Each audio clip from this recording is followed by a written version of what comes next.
Ce soir, nos mémoires du zinc seront consacrées à Jean d'Ormesson à l'occasion de la sortie de son ouvrage Odeur du temps. Jean d'Ormesson de l'Académie française chez Héloïse d'Ormesson. Attendre 30 livres pour enfin être édité chez sa fille, ça doit être assez émouvant, non? Oui, oui, bien sûr. Vous savez, quand elle a créé sa maison d'édition, j'étais très fier d'elle, mais je n'étais pas décidé à lui donner un livre. Non, je me disais que on suivait chacun notre chemin, et puis elle a très bien travaillé, sa maison est très bonne. C'est vrai. Et puis je me suis dit quand même, pourquoi ne pas lui donner un livre? Alors j'ai recueilli quelques articles. Oui, quelques-uns. On va en parler, mais je voulais parler parce que d'abord, j'aime beaucoup Héloïse et je me permets de la saluer. Et vous dire, tout simplement, que je souhaiterais que vous soyez le dernier invité de notre émission Ça, pour c'est cette vraiment saison-là. Voilà. Vous nous portez bonheur, vous êtes déjà venu ici. Vous savez que je suis venu à votre première émission. Oui, absolument. Alors parlons de cette odeur du temps. Donc vous l'avez dit, recueil d'articles depuis 1969, je crois, jusqu'à aujourd'hui, et que vous avez un peu thématisé, que vous avez regroupé en 11 parties, c'est ça? Alors j'avais fait déjà cet exercice-là il y a un quart de siècle, il y a 25 ans. Oui. Ça s'appelait Jean qui grogne et Jean qui rit. C'était surtout des articles politiques. Oui. Et là, la politique est absente. Oui. Ça, c'est sur les voyages, c'est sur les livres, et c'est sur les rêves, comme ça, Oui, les ouais. amis, beaucoup Oui. d'amis disparus. Alors on dirait presque de Paul Jean Toulet à McEnroe, si je puis dire. Oui, c'est ça. Bien, alors, dans ces articles, qu'est-ce que vous avez souhaité quand vous avez entrepris ce travail-là? Il y a dans ce livre, qui est un recueil d'articles, Oui, oui. il y a peut-être 6 ou 8 articles auxquels je tiens. Oui, par Auxquels exemple. je tiens. Un, par exemple, que j'ai écrit au moment de la mort de ma mère. Oui. Bon, c'est un article auquel je tiens. Un article sur mon père. Mon père était diplomate et il était à Munich. Oui. Quand il est arrivé à Munich, Vous dites que Hitler lucidité, était en oui. prison. Oui, oui, oui. Et quand il est parti, Hitler était chancelier du Reich. Et mon père avait sauvé pas mal de juifs allemands à qui il avait permis de quitter l'Allemagne. Et quand Hitler est arrivé au pouvoir, tous les matins au petit déjeuner, nous recevions une photographie de mon père avec les yeux crevés. Ça a été très, Oui, je crois que vous écrivez que vous auriez aimé qu'on ait la lucidité de votre père à l'égard de Munich. C'est vrai. Il était pour faire la guerre à Hitler en 1933, en 1934, en 1935, Ouais. c'est-à-dire beaucoup plus tôt. Il aurait fallu, en effet, si les démocraties avaient fait preuve d'un peu de force, Ouais. Hitler aurait reculé. Malheureusement. Est-ce qu'il y a un rapport avec votre engagement à droite? Vous êtes un homme de droite que vous revendiquez.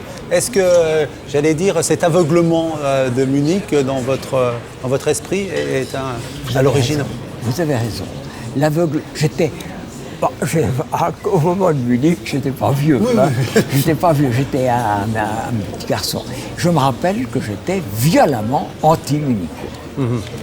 Alors on va entrer dans le détail de ces mémoires du zinc en commençant par notre séquence punching ball. Il est rouge, c'est un punching ball, vous en faites ce que vous voulez. Alors, c'est l'occasion donc donnée à notre invité de réagir sur un sujet d'actualité qui lui donne envie de Il y en a. porter Il y le en a pas fer. mal. Oui, alors quel est celui que vous avez choisi? Je dois vous dire que j'ai trouvé que la campagne était très intéressante.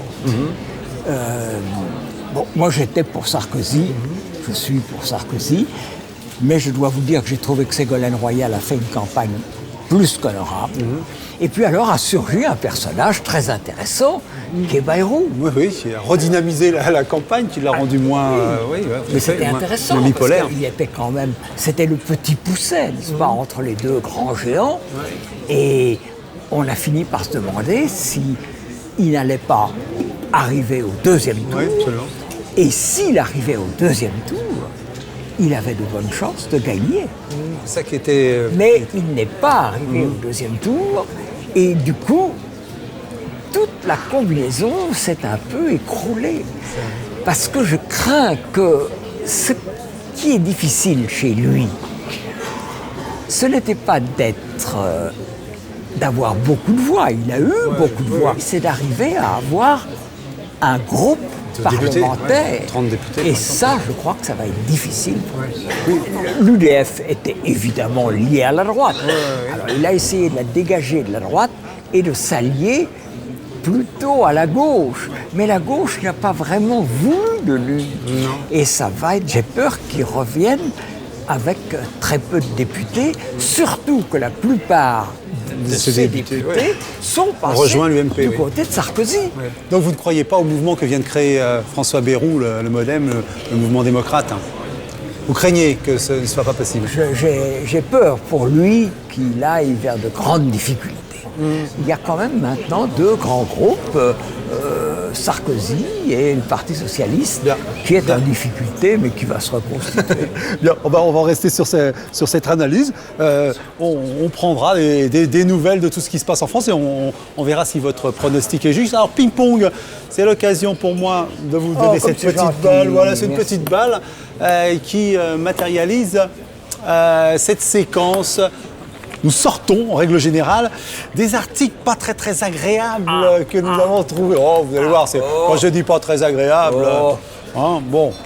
Roger Hanin a violemment contesté hier que l'ancien président ait pu parler d'un lobby juif à d'Ormesson. Celui-ci relate dans son dernier livre une conversation de mai 1995 où, au dernier jour de sa présidence, l'ex-chef d'État aurait évoqué devant lui l'influence puissante et nocive du lobby juif. Vous vous souvenez, c'est quelque chose qui a fait beaucoup, c'est quelques lignes.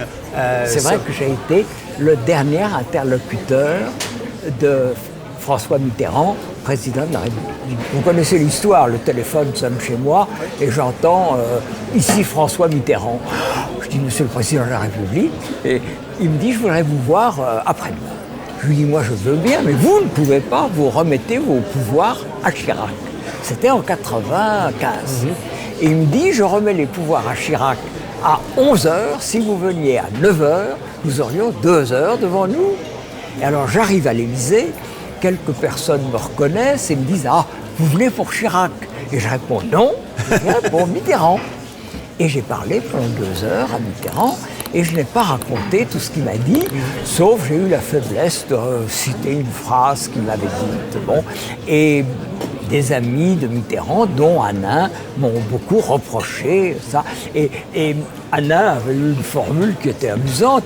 On lui disait, mais pourquoi est-ce que Mitterrand a choisi d'Ormesson comme dernier interlocuteur? Et Hanin avait dit, probablement, il a choisi le plus con. Mais alors, il y a quand même une nouvelle. C'est un scoop pour Picouli. Je suis réconcilié avec Hanin. Oui. J'ai beaucoup d'amitié et de respect pour Hanin. Et nous devons déjeuner ensemble un de ces jours. Écoutez, vous saluez dans ce déjeuner, vous saluez Roger Hanin qui était notre invité à votre place il n'y a pas très longtemps dans Café Picouli. Passion d'auteur, c'est l'occasion de se parler en parlant de quelqu'un qu'on admire. Qui avez-vous choisi d'honorer? Vous savez, j'admire beaucoup de gens. Je pourrais parler de La Fontaine, j'aime beaucoup La Fontaine. Tout le monde connaît les fables. Oui. Mais il a écrit des choses merveilleuses comme les contes. Je vous recommande les contes de La Fontaine qui ne sont pas à mettre entre les mains des jeunes filles. Oui, il a eu un certain libertinage.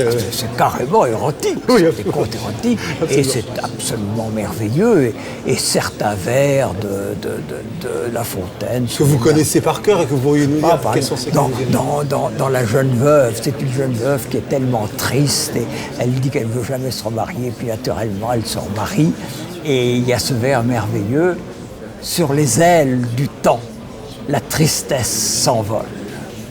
Mais est-ce que vous croyez vraiment que maintenant, La Fontaine n'a pas un statut, j'allais dire, plus sérieux? C'est-à-dire, ce n'est pas simplement les fables qu'on apprend à l'école. On a tous compris l'importance, le caractère universel de ces fables, par exemple.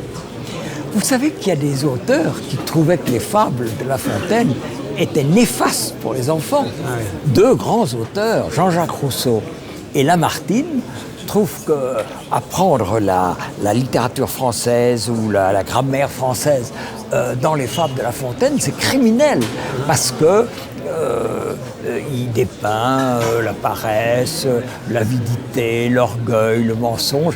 C'est une espèce de tableau de la vie humaine. Les fables de La Fontaine, c'est quand même quelque chose de... Alors vous les montrez parce que vous êtes venu avec un de vos fables de La Fontaine, voilà.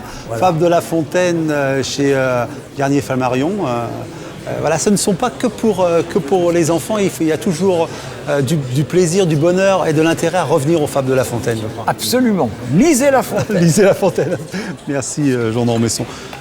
Alors, notre journal intime. Journal intime, voilà, une petite caméra qui nous permet de vous demander, de nous emmener dans un moment un peu intime de votre vie. On a commencé avec Héloïse d'Ormesson. Qu'est-ce que vous aimez partager avec elle? D'abord la lecture, Oui. et puis l'affection et le respect. Je crois que quand elle était jeune, ma fille était assez à gauche. Quoi.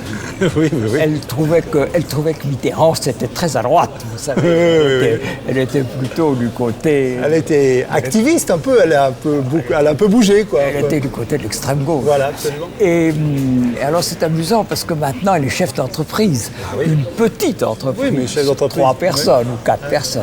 Mais ça a peut-être changé un peu ses perspectives. Ça vous inquiétait quand elle était à l'extrême gauche? Ça m'enchantait. Ah oui. Ça m'enchantait. Voyons, j'aurais été désolé d'avoir une fille qui m'imite en tout point. Et alors, il y avait quelquefois des batailles, des discussions. Et alors, elle me poussait, c'est amusant, parce qu'elle me poussait peut-être à ne pas écrire que des articles politiques. Et vous avez un endroit, est-ce que vous êtes familialement un endroit où vous allez en vacances chaque année? Il y a une espèce de rituel familial comme ça? Oui, on va beaucoup en Corse. Oui. On va beaucoup en Corse. Famille, toute la famille d'Ormesson? Comment ça se passe? Une famille restreinte. Oui. Restreinte et recomposée, forcément. Vous êtes de votre époque, je l'ai d'Ormesson. Oui, vous savez, ce qui m'intéresse, c'est l'avenir. Il y a un mot de Woody Allen que j'aime beaucoup, qui est l'avenir m'intéresse. Parce que c'est là que j'ai l'intention de passer mes prochaines années. Bon, on restera sur ce très joli mot de Woody Allen. Jean d'Ormesson, je vous remercie. Merci. Je rappelle encore une fois le livre parce que ça me fait plaisir. Jean d'Ormesson, Odeur du temps, chronique du temps qui passe, chez Héloïse d'Ormesson. Merci. Merci beaucoup à vous.